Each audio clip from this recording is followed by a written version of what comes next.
I got the envelope on a Tuesday. It was the kind of envelope that doesn't belong in your life. Cream-colored, Heavistock, with a law firm's name embossed across the top in serif font. The return address was Chicago. I was sitting at my kitchen island in my Seattle apartment, still in the grey suit I'd worn to show a Class A office building in Pioneer Square, when my mail carrier left it on top of the bills and Amazon packages. I almost threw it away thinking it was junk, one of those fake IRS notices designed to terrify you into clicking a link. But something about the weight of it made me open it properly. The letter was dated 3 weeks prior. My grandmother, Margaret Chen, had passed away almost 8 months ago. I was 29 years old, and I was being notified that the trust established in my name in 1995, the year I was born, had completed its final distribution. A check was enclosed. My hands were actually shaking when I unfolded it. $15,473. That was it. 15 grand. My entire life, my parents had spoken about this trust like it was a key to everything. Not in a tacky way, not like they were constantly reminding me about it. It was more insidious than that. It was mentioned only in moments of contrast, usually when they were pointing out my failings. When I was 18 and wanted to go on a spring break trip with friends and my mother said, "Oh well, you're not our only child to invest in," implying that when I turned 25 and got my trust, I'd understand what real resources looked like. When I worked through college, 2 jobs, Dean's List, no help from them, and my father made a comment about how some children learn the value of money while others were handed it all. When I was working 80-hour weeks as a junior broker and my sister posted photos from the Maldives, sponsored by some brand, and my mother texted me a champagne emoji. It was always there. The trust. The someday. The proof that I was somehow behind, or somehow less capable of being taken care of. I turned to the next page in the envelope. Financial statements. Line items going back to 2008. Trustee fees. Administrative costs. Investment management charges. A trip to Las Vegas my mother had apparently taken as an estate review meeting. Reimbursements for legal consultations. My parents' address changes over the years. Travel expenses. Professional services. All of it legal. All of it pulled directly from my account. I did the math in my head 3 times. Then I got my calculator. Over $112,000. That's what had been in that trust over the years. That's what my grandmother had left me. That's what had been taken. My phone buzzed. A text from my mother, Linda. The message came with a photo. My sister Madison standing in front of a massive beach house, holding her 5-year-old son, both of them in matching Hermes sunglasses. Got your little check. How exciting. We're planning a family trip to Aspen for ski season. You should come. We'd love to include you. Let us know about your contribution and we can book the chalet. Madison has to work the first week, but we'll figure it out. Your father and I are thinking mid-December. XX. I set my phone face down on the counter.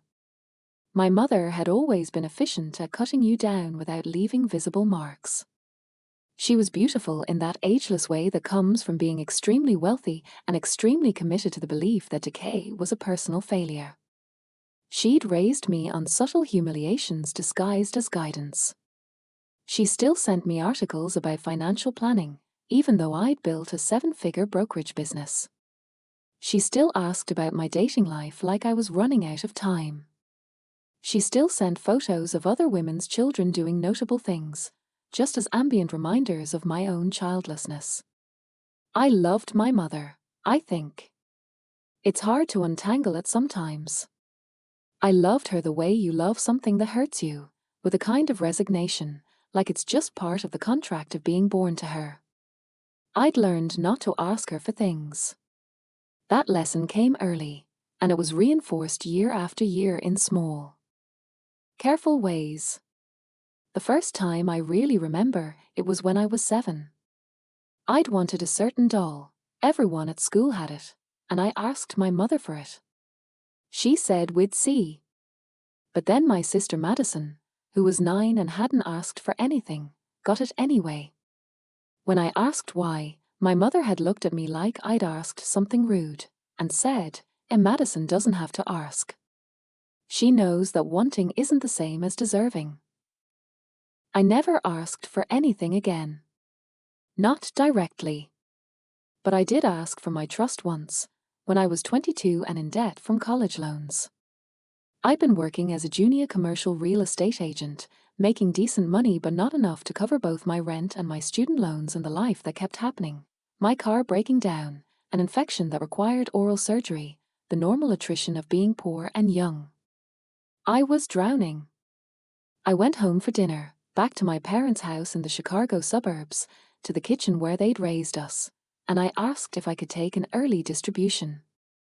My father, Robert, had looked at me across the table with this expression I'd learned to fear.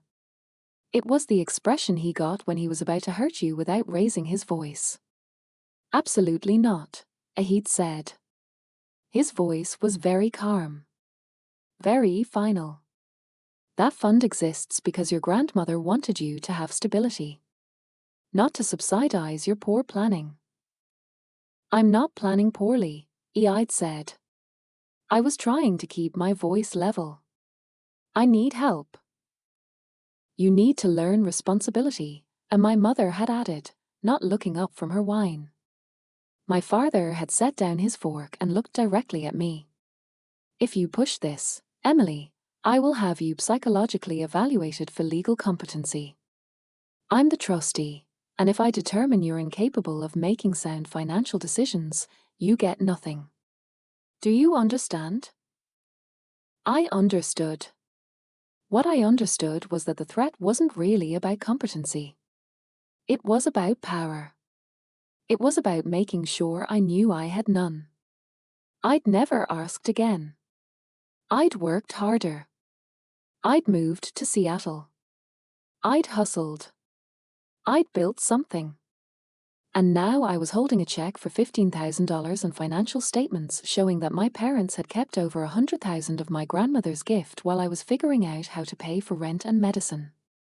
I stood up from the kitchen island and walked to my living room window. Seattle was grey and glittering outside, the way it gets in January when the rain turns everything into a mirror. I could see my reflection in the glass, and I looked small.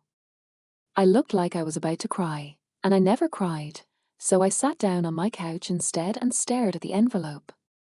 The thing about financial abuse, I've learned since, is that it's designed to be invisible. It doesn't leave bruises. It doesn't leave proof. And when it happens within a family, when it's wrapped up in the language of trusts and fees and legal costs, you can gaslight yourself into thinking it's fine. That it's normal. That this is how families work. My family normalized theft by calling it stewardship. I thought about my sister Madison for a moment. She was 2 years older than me, and she'd had a completely different experience of our parents. Madison had been gifted, beautiful in that obvious way that opens doors in high school and college. She'd never had to be excellent, she'd only had to be photogenic. My parents funded her college entirely. They helped her rent apartments in expensive neighborhoods. When she decided to become an influencer, they gave her the capital to buy equipment and start taking sponsorships. When she'd had her son at 24, unmarried, they'd handled it with grace and financial support. There were no threats of competency evaluations. There was just money. Just ease. I'd held no resentment about this, I thought, until I was holding this envelope. But looking back, there was resentment. There was a lot of it. It was just so well suppressed that I'd stopped being able to feel it.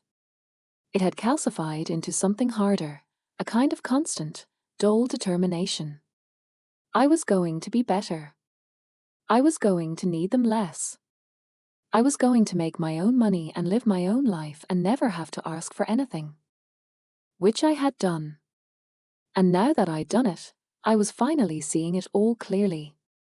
The asking that I'd never done. The help I'd never received. The trust that had been slowly emptied by the people entrusted with it. I called my aunt. Claire Reynolds was my mother's sister, which meant they'd had the same parents but nothing else in common.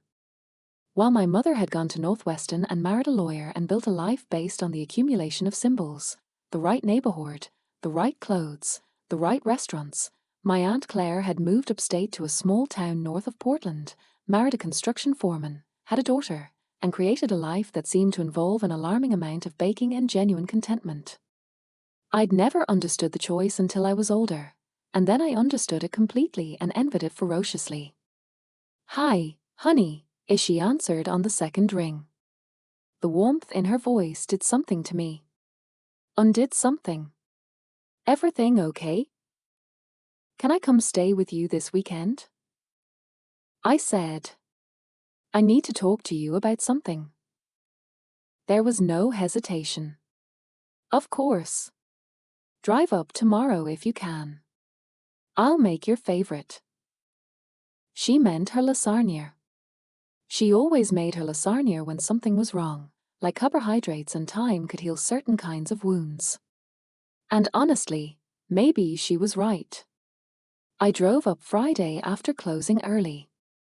The drive from Seattle to Claire's place in Longview is about 2 hours, and it's mostly through grey-green forest, the same shade the world seems to be in the Pacific Northwest in winter.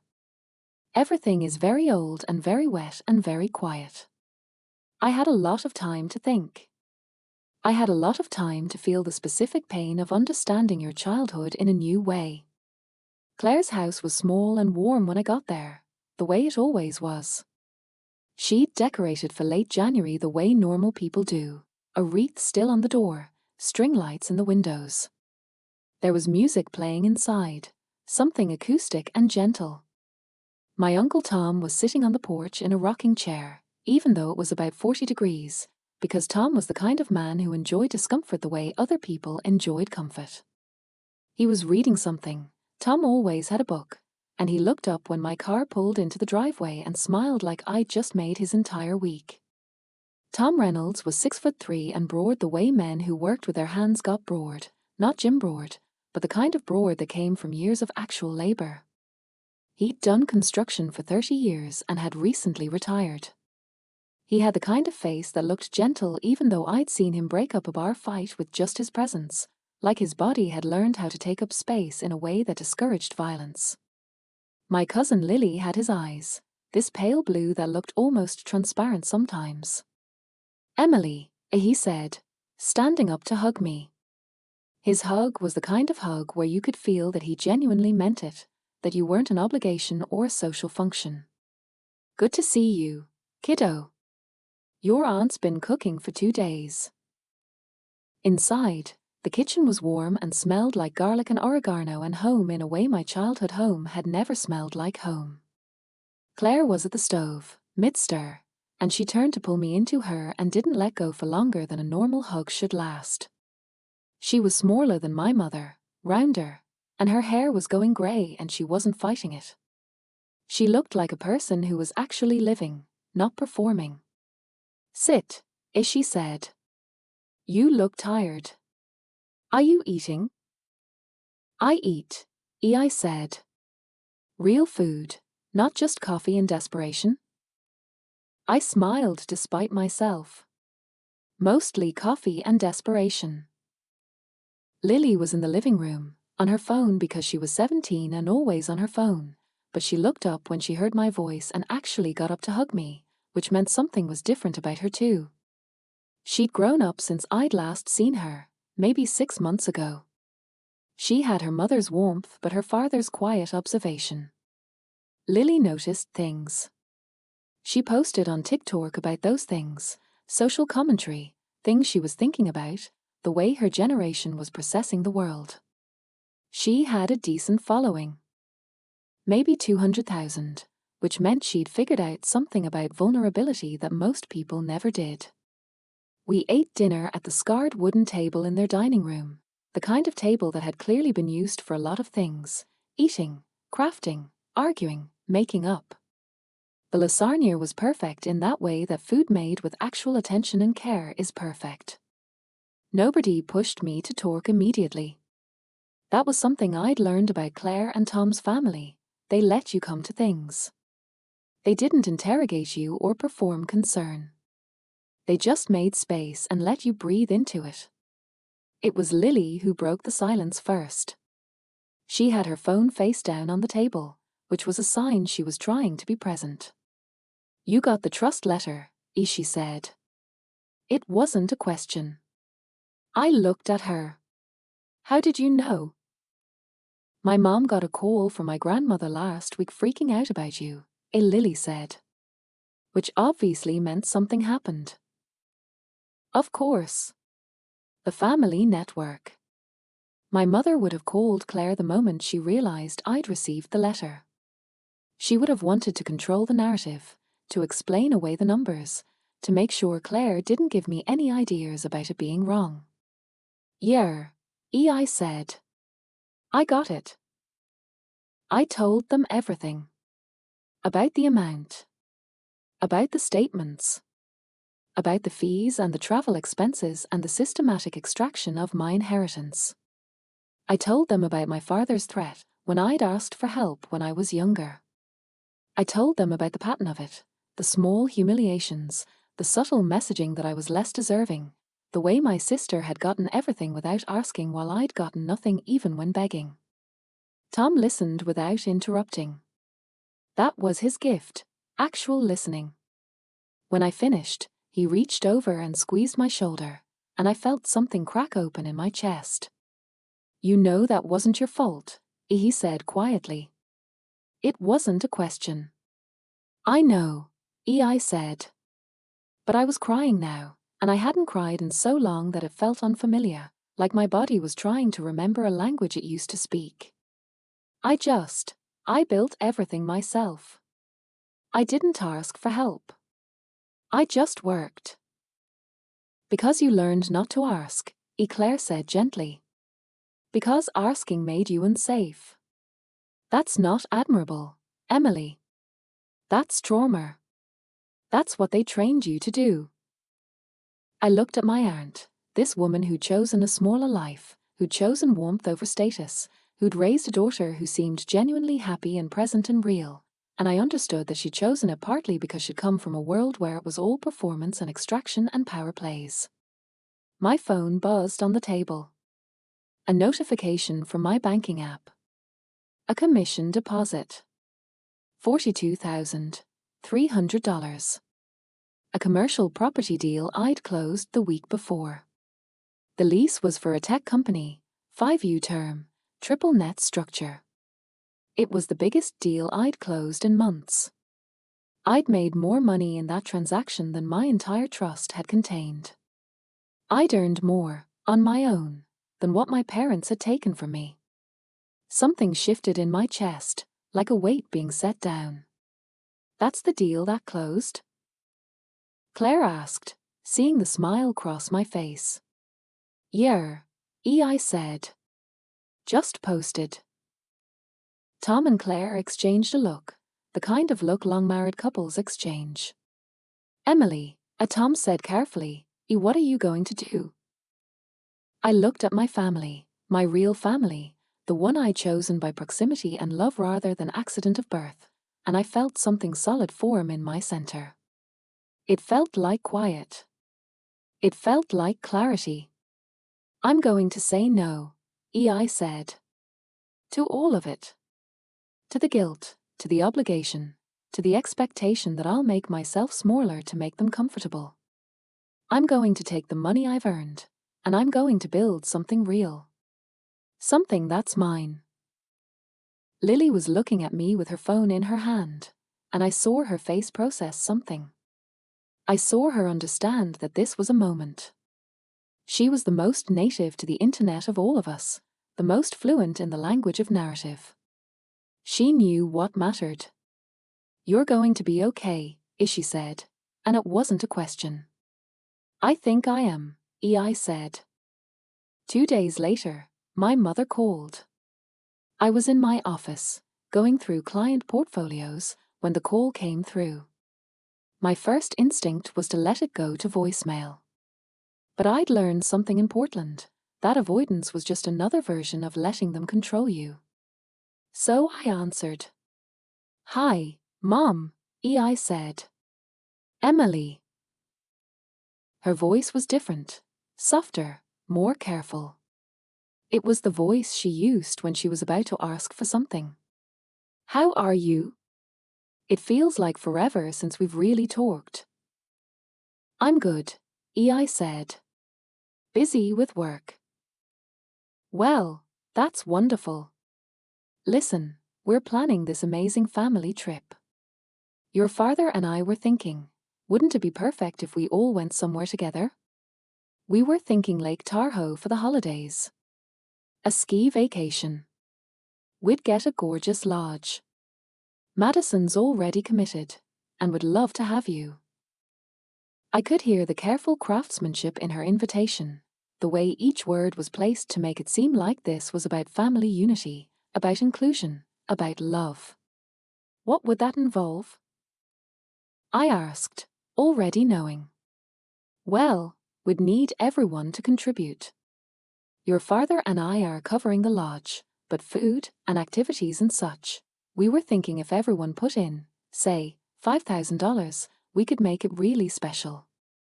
Madison can't swing it right now. She's between sponsorship deals, so it would really mean a lot if you could help. And if you could watch her son for some of the events, that would be helpful too. He loves spending time with his auntie. There it was. The request hidden in the invitation. Money. Unpaid labor. My participation in their narrative of family togetherness. I thought about the check I'd received. $15,000 of my grandmother's money. Money that had been stolen incrementally, legally, by the people holding the checkbook. No, EI said. There was a pause. I could feel my mother recalibrating, trying to understand if she'd heard correctly. I'm sorry. No, EI said again, more clearly. I'm not going to contribute money to a vacation. I'm not going to babysit. And I'm not available. Emily, don't be difficult. This is family. This is a pattern, EI said. My voice was very calm. Very clear. You and Dad have spent my entire life making sure I understand that I'm not valued the same way Madison is. You drained my trust fund, over $100,000, while threatening me if I asked for help. So no. I'm not doing this. My mother's voice changed. Turned cold. Your father helped with those fees, and we did extensive work managing that account. If you're going to be ungrateful and difficult about it. I hung up. I sat at my desk in my office, in the building I'd helped sell leases for, surrounded by evidence of my own earned competence, and I called my phone carrier and started the process of blocking my immediate family. My parents' numbers. Madison's number. Their shared accounts. Then I called Claire. I said no, I told her. I could hear her smile through the phone. Good girl. I'm going to use the commission to do something, I said. I was still figuring it out as I spoke. Something for me. Something for the people who actually love me. What did you have in mind? I pulled up my browser. Started searching. Cheap flights to the Maldives, to Bora Bora, to the Seychelles. Luxury resorts that would redeem my accrued travel points. I'd spent years earning status on airlines and in hotel groups, and I'd never used it for anything more than business travel, parking in rooms that weren't mine, eating food that tasted like transit. I want to take you and Uncle Tom and Lily somewhere, I said. Somewhere beautiful. I want to see you not working. I want to see Lily with her phone off. I want to make a memory that matters. Emily. I'm serious, I said. I want to do this. Will you let me? There was a long silence. I heard her telling Tom. I heard him laugh, that full, genuine laugh that made me understand why she'd chosen this life, why she'd chosen him. Yes, she said. Yes, we would love that. I booked it that night. The Seychelles for 7 days, a villa on the beach that looked like the kind of place people went to disappear. A place with no family obligations, no expectations, no narratives except the ones we made ourselves. I booked first-class flights. I was going to spend the money I'd earned on people who loved me without conditions. I sent each of them a calendar invitation. No explanation. Just, come. Tom responded with a photo of him reading the confirmation and grinning like an idiot. Claire sent back, are you sure? This is too much. I told her it was the least I could do, because the least I could do was actually a lot when you've been given so little. Lily posted a TikTok about it. I didn't know she was going to post about it until she sent me the link 48 hours after I'd sent the invitation. The video was her, sitting in what looked like her bedroom, very calm, very quiet. So my cousin Emily booked me and my parents and herself on a week-long trip to an island, Lily said into the camera. For no reason except that she wanted to. She made her own money and she's using it to create memories with people who love her, instead of people who took from her. She's choosing. And I think that's the most revolutionary thing I've seen in a while. That's what family should be. She posted it with no hashtags. Just that. The video started getting picked up. It got 40,000 views, then 100,000. Comments started pouring in about family dysfunction, about chosen family, about what unconditional love actually looked like versus what financial obligation dressed up as love looked like. Her followers were all young, all hungry for proof that there was another way to do it, and they found it in this video of her talking about her cousin's quiet rebellion. It went viral in the way things go viral on TikTok, exponentially, aggressively, with absolute certainty that if you searched for it, you would find it. Madison found it, obviously. Her response was a 20-minute video of her crying, explaining that Emily was using her influencer platform to publicly shame her, that she was turning their family story into content for clout, that she was a narcissist who wanted attention. She posted screenshots of text conversations between her and Emily from years ago, but she'd edited them to make it look like I'd been cruel. She added sad violin music.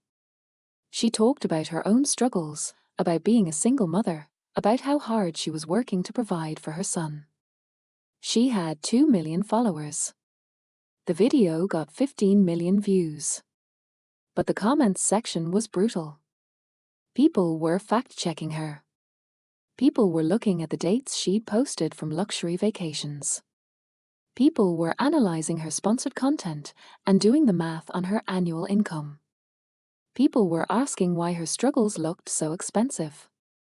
And when Madison started naming me, started saying things like, and my sister has always been jealous of me, has always wanted what I have, people went looking for who I was. They found my real estate website. They saw the deals I'd closed. They saw evidence of actual, earned success.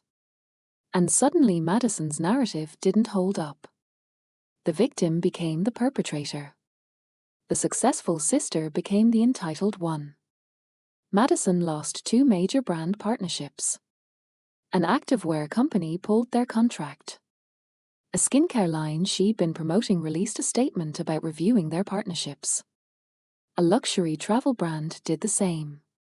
She posted again, saying that she was being cancelled unfairly, that her own family was sabotaging her, that the internet was cruel.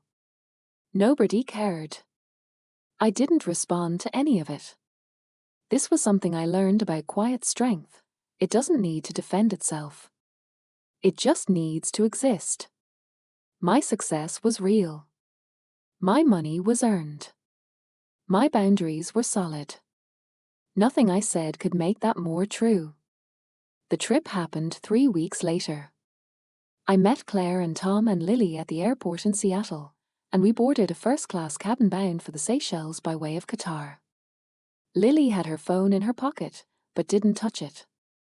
Tom held Claire's hand the entire flight. I sat between them and felt something in me settle into peace for the first time in years. The island was exactly what I'd hoped, pristine in that unreal way that makes you feel like you're living inside a screensaver. White sand. Water so clear you could see your own reflection in it 20 feet from shore.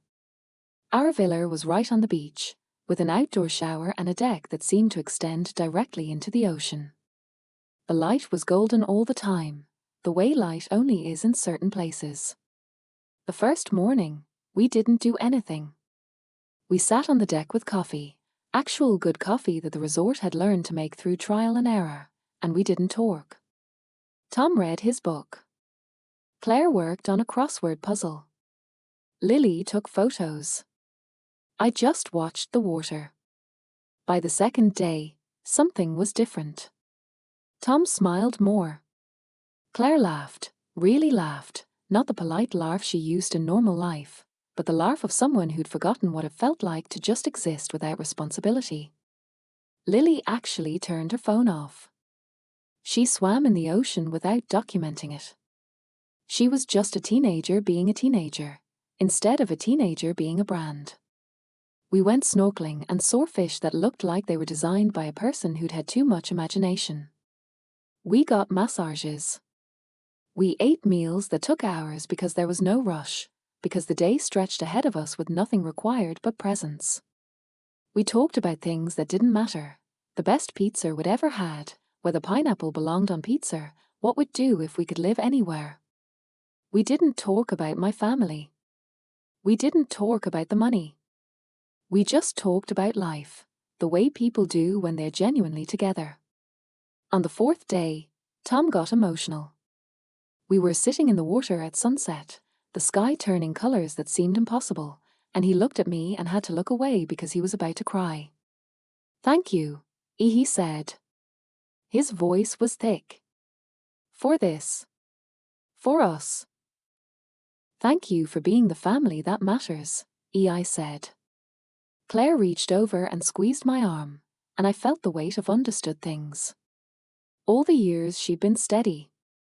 All the times she'd reached out. All the moments she'd made space for me without asking anything in return. This was the investment paying off. This was what love looked like. Lily posted one more video from the trip. It was her, standing in the water at sunset, the camera positioned so you couldn't tell where she was except that it was beautiful. "My cousin asked me something a few days ago," Lily said to the camera. She asked what love was, like actually, in practical terms. And I told her I thought it was this. This moment. Being with people who chose you and you chose them, and nobody's getting anything out of it except the memory of being together. That's what love is. It's not transactional. It's not about who earns what or who gave you what gene or what last name. It's just, you're here. I'm here. That's enough. She posted it without caption. It got 30 million views. There were crying TikToks in response. There were people sharing their own stories about chosen family. The internet, for a moment, was processing something real. When we got back to Seattle, there was a registered letter waiting at my apartment. A cease and desist from my parents' lawyer, claiming that I'd violated their privacy by allowing my cousin to post family information online. It was aggressive in the way legal threats are aggressive, couched in formal language but absolutely meant to intimidate. The letter said that if Lily didn't remove the video, they would pursue legal action against her family. They would sue for defamation. They would file complaints with her school about her content creation. I read it twice, then I called Claire. "They're trying to threaten us into silence," I said. "I know," She said. Her voice was very calm. We got the same letter. What are you going to do? Nothing, she said. We're going to do absolutely nothing. Emily, they have no case. None. Lily told the truth. You told the truth. They're trying to bully you with paper and fear. Don't let them. So we didn't respond. We didn't take the video down. We just existed quietly while they raged. 3 weeks later, my mother tried a different approach. She called Claire to say that my father had had a health scare, that he needed family support, that it would mean a lot to them if I would come home. That they were willing to move past everything if I would just come back to Chicago for a weekend. The subtext was clear: capitulation, on their terms, with the understanding that it would be my failure that needed fixing, not theirs. I said no. Softly, but with absolute certainty. I hope Dad's okay, I said. But I can't be part of this anymore. Emily, that's not fair to him. Mom, I interrupted. I'm not being fair or unfair. I'm just being done. I hung up the phone. The breaking point came in March, 2 months after the Seychelles trip. I was hosting an open house for a major commercial property, a renovated historic building downtown that was going to anchor an entire development. This was my biggest opportunity yet, the kind of deal that could make my career. I'd been preparing for months. Lenders were coming. Investors were coming. Real estate partners from New York and LA were flying in. This was the moment. My family showed up. Not to look at the property. To make a scene.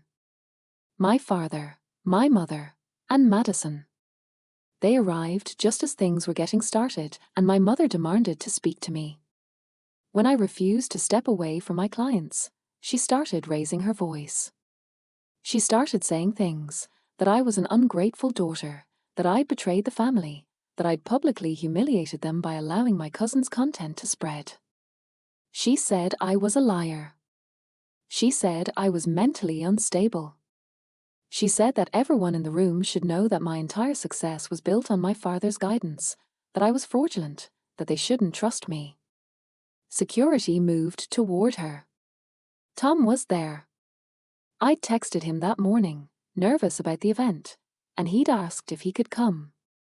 I'd said yes without thinking about why he was offering. And now I understood why. He'd known something like this might happen. He understood the kind of person my father was. Tom is 6'3" and 240 pounds, and is built like a man who understands his own strength and respects it. He'd never thrown a punch in his life that I knew of, but he'd never needed to. He had presence. When he moved toward my family, it wasn't aggressive.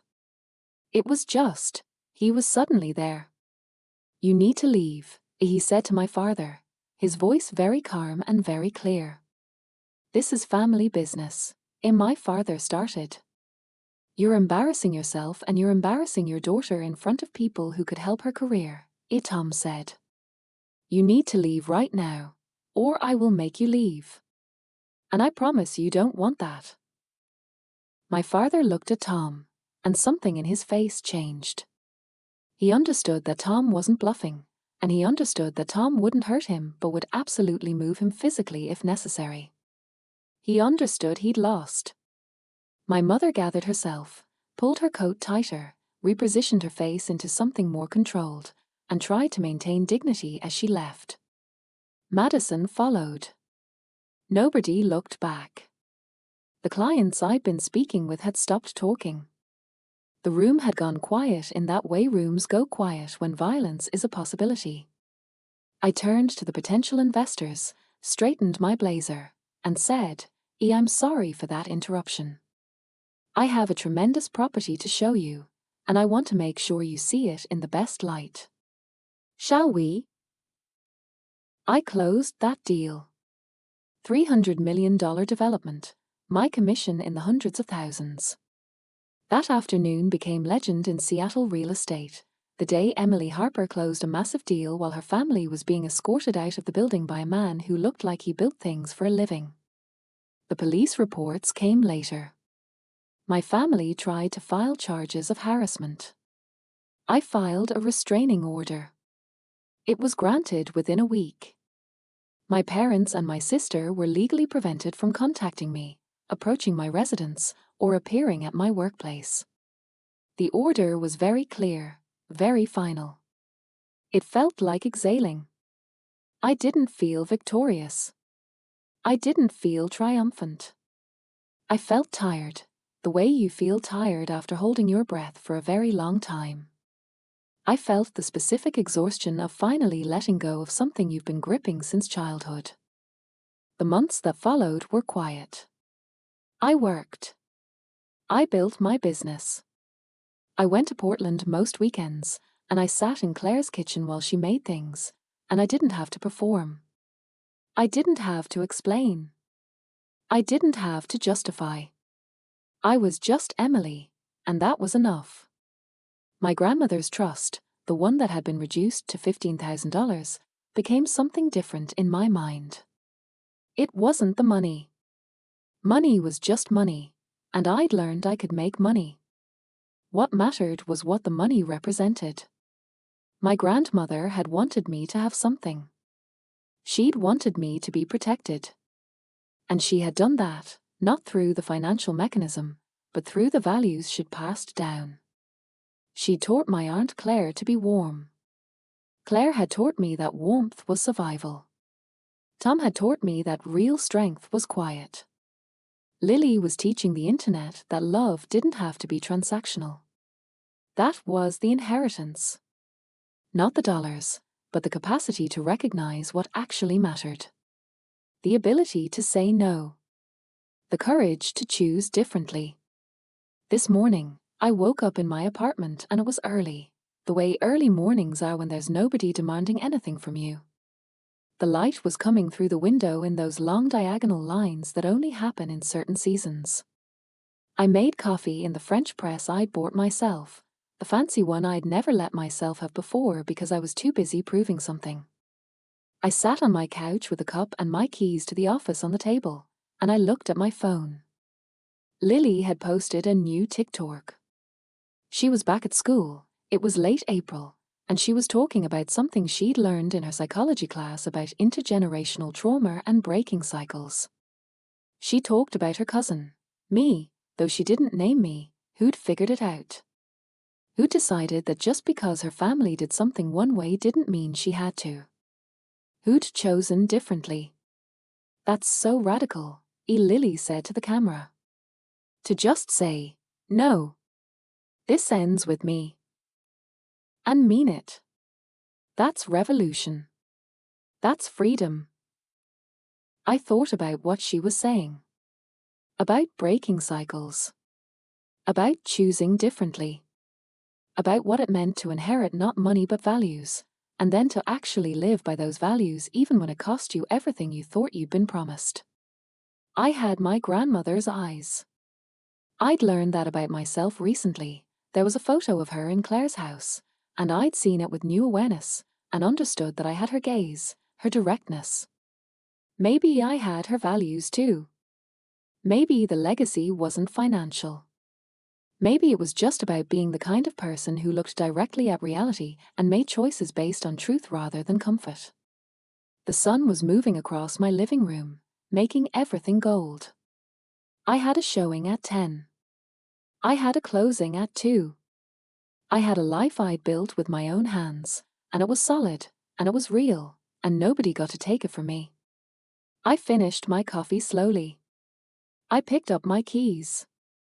And I walked into the day with the kind of quiet certainty that comes from finally understanding that you never needed anyone's permission to be enough. The inheritance wasn't the money.